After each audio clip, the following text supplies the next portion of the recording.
Hey everybody, how's it going? Hope you're having a lovely day. Welcome to today's episode of How You're Getting Screwed. I'm your host, Louis Rossman, and today we're going to be talking about some changes to Indeed's terms of service and why I think they're occurring and why it may be slightly more difficult to start pushing back against companies that are sending you these robocalls, robotexts, and other items that you have not consented to, and why I find it very disgusting the way that Indeed is taking advantage of people that are on the job market that want to be able to get contacted by employers by using something called bundled consent. I want to try and tie these two together because I don't see them being discussed within this context. Hello. We're emailing you with important updates to our terms of service. This is an agreement to arbitrate with limited exceptions. This means that you agree to resolve any past, present, and future disputes concerning Indeed services individually via binding arbitration before an arbitrator and not through litigation in court with a jury. In the terms, you can also find information about the process, eligibility, and deadline for opting out of the arbitration if you choose.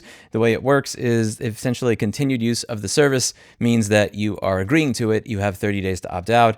And if this email went to spam, well, fuck your Seventh Amendment rights to a jury trial. The email went to spam, so such is life. This is something that I find really nasty in context with how they deal with something called bundled consent. Bundled consent is when you try to get people to consent to numerous things that should be separate. For instance, this is something that you'll see if you've used Indeed before. It says, check this box to receive calls or text messages at the number you provided from employers you've applied to and Indeed. This should be two separate checkboxes. I should be able to consent to receiving emails and phone calls and text messages from employers and then separately consent to getting whatever the fuck marketing emails Indeed wants to send me in that type of spam.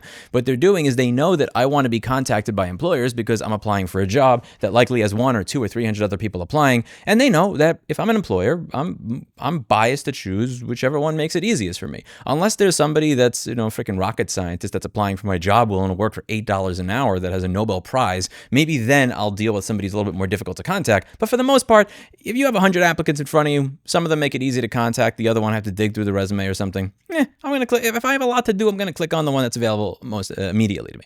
And they are leveraging the fact that they know that and that people want to be able to be contacted by employers easily because they need a job to also get you to consent to their whatever bullshit emails and text messages. I have text message and phone notification turned off on my phone. If you know me, you message me via Signal. If you don't know me, I do not have notifications. I do not even have the ringer turned on from my phone or for SMS standard text messaging anymore, because over the past few years, it's been so abused that it's about 100% of the calls I get at this point that are not on Signal are spam. I get so much junk every single day, I don't even bother looking through it anymore because it's just all complete garbage. I know it's garbage, which is why if you met me and I've been a little bit more open with giving out my phone number than I likely should be as somebody with 2 million subscribers, is because I don't, the notifications are turned on for it anyway.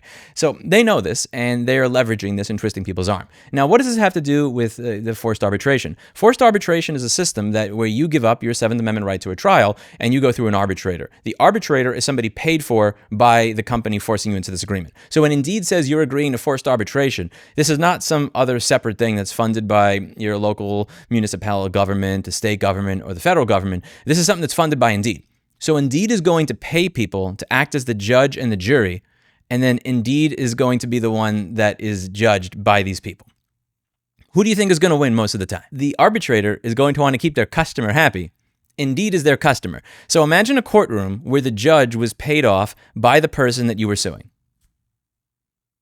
Welcome to forced arbitration. And imagine being forced into that. This is the type of thing that I would imagine in a political version of Black Mirror, if Black Mirror were to do a special on this. But this is not an episode of Black Mirror. This is real life.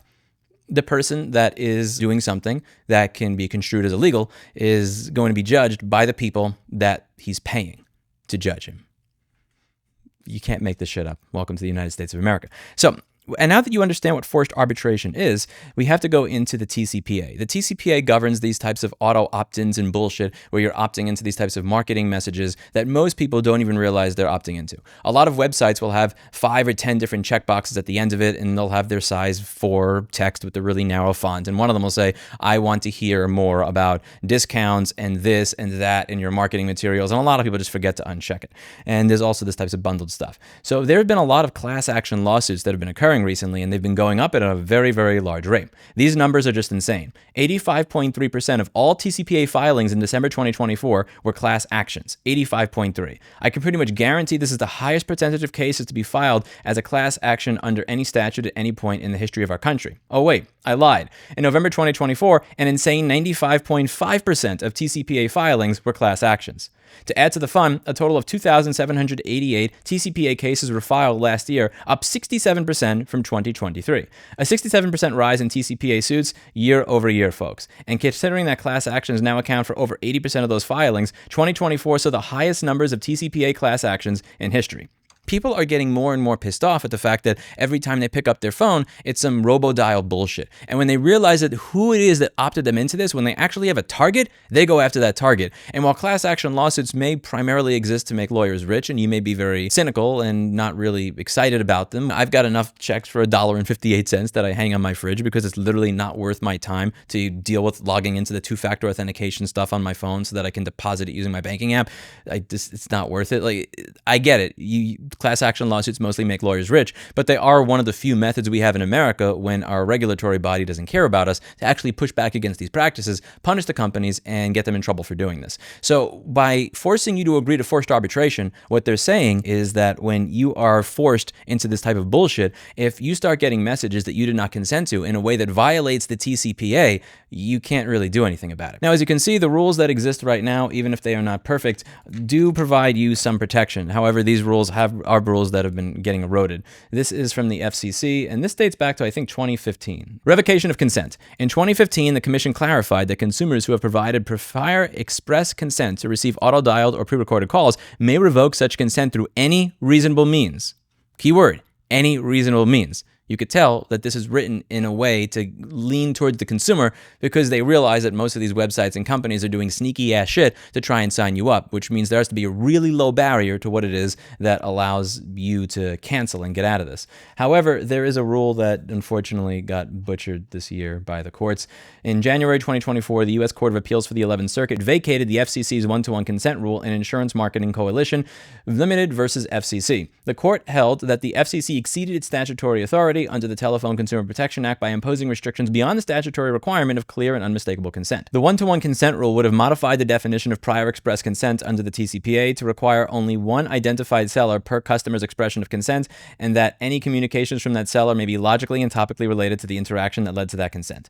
I don't think that this is in any way controversial, and I as a business owner, am not sighing in relief because I am not a scumbag. I'm not a business that tries to spam people under false pretenses. I don't have a newsletter or anything like that. My nonprofit has a newsletter, and I have a really crazy, radical way of dealing with it.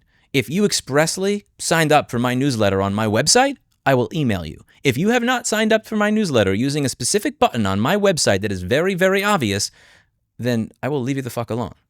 Because I hate spam. And I know that most of you do as well. Ultimately, this is yet another example of companies trying to revoke American Seventh Amendment rights through a trial by twisting their arm and using these types of provisions when they're most likely not even going to be able to read them. This is a provision that showed up in your email inbox, and emails like this that are automated, that are sent out by large companies, very often go to spam. My spam filter often picks up automated email like this. I'm not as likely to read it. It's going to go to a different folder. It's not going to go to the primary folder in my inbox. It's going to go to the other folder because this is not a real human being emailing me. It's an automated terms of service change. And for some reason, it's okay to send me an email that goes to spam and then change the terms of the sale to take away my Seventh Amendment rights, but I have to go jump through hoops in order to opt out of it. That's just ridiculous. If like you shouldn't be allowed to do that. The fact that you're even allowed to have forced arbitration to begin with is insane to me. The fact that you can take away an American's Seventh Amendment rights to a trial by jury if they have been wronged simply by having this provision, I think should be illegal anyway. But the fact that you can actually opt somebody into this new terms of service by sending them a fucking email that they may have not even read.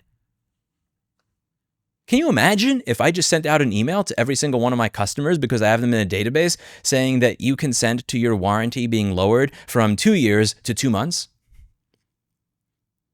If you do not respond to this email by sending me certified mail letter in the next 3 days, you've opted into your 22-month warranty reduction. And this is something that's really weird for me as a business owner myself, because there are certain lines that I just don't cross as somebody who has had to actually deal with his customers. Even now, I'm not as involved with my business as I used to be, but when I'm there, I'm within earshot of a customer. A customer can see me. They would have to walk maybe 20 feet if they wanted to smack me in the side of the head with a baseball bat between the door and where I'm sitting. And that's always been something that is on my mind. I'm not kidding. When I'm dealing with customers, I don't have 5 or 10 or 20 different layers of bureaucracy or different locations between myself and the customer. Most people in the industry that myself or Andy are in, we're dealing with our customers head on, which means that there's always this consideration when we're coming up with our business policies and how we treat customers of not just what's fair to us, what's fair to them, what makes sense, but also what line do I not want to cross? Because once I cross this line, there is a likelihood of somebody running in and smashing me in the side of the head with a baseball bat. I'm serious. And one of those lines for me would be, I send you a contract revoking one of the rights that is enshrined in the Bill of Rights for you, and then I claim that I can take that away from you based on an email that most likely went to spam.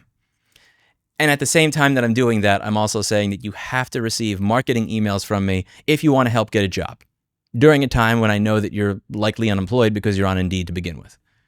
During a time when you're probably extra stressed, maybe you're not focusing as much on the TOS update that I was sent out because you're looking at emails for different job providers, or maybe you're just skipping over a couple visually because you're stressed because you don't have a job. It's just a shitty thing to do to people. Let me know what you think in the comments down below. That's it for today. And as always, I hope you learned something. For all of the new arrivals from the Cami research video where I responded to their lawyer's letter demanding that I take down my content and beg and apologize to them. Hello. Thank you very much for joining. Really appreciate it. This channel goes over consumer rights and the erosion of consumer rights, not just in the United States, but worldwide. I focus on the United States because I'm a resident of the United States. We try to catalog these violations of consumer rights as they happen in real time. And I have several nonprofits that try to push back against this whenever they can. We try to push back against it through education by letting the public know. We try to push back against it culturally by trying to encourage the next generation when they work at these businesses and start their businesses to take part in different practices rather than this garbage. And we try to push back against it legally by pushing back against certain harmful laws, such as Section 1201 of the Digital Millennium Copyright Act, that makes it illegal to show people how to fix what they bought and paid for. Thank you very much to everybody who's been doing a really amazing job to help make the Consumer Rights Wiki into the best collection of information on the erosion of consumer rights in the country and also around the world. You're allowed to post articles that go over shit that happens in other countries as well. I encourage it, and I'm really happy to see how much has been contributed to the site. There is a Discord link up here. Join the conversation, Discord invite link. We are very, very interested in figuring out why the search engine optimization for this website is complete and utter garbage. There's a lot of really high quality articles on here, and they just don't show up on Google. I'm not an SEO person, but if you are and you're open to helping us with this, I think this is really important because the purpose of this website is to help inform people. And a lot of people may not know what the website is, but they may be open to Googling and to learn things about these companies. And if this website is result number 900 on Google, very few people are going to find it. So if you're somebody who thinks that this type of information that I'm telling you on the channel is important and more people should know about it, and you have some sort of SEO knowledge, I'd highly appreciate if you're open to sharing, because I want to be able to get this information across to people that don't want to watch a angry ex-New Yorker yelling into his camera next to his kitty all day. She pissed that I'm giving attention to the microphone instead of her. Look at that face. Wow. Caption this. Caption that. Look at her. So pissed. It's okay, girl. I'm going to pay attention to you. Once I'm done editing the video, I'm going to pay attention to you. I promise. You're a good kitty. Good kitty. Good kitty. Love you, Blackberry. Very good kitty. All right. See you in the next one. Bye now. We also have the duty not to infringe the IP rights in the process. It is in fact the manufacturers who have the relevant rights, not consumers.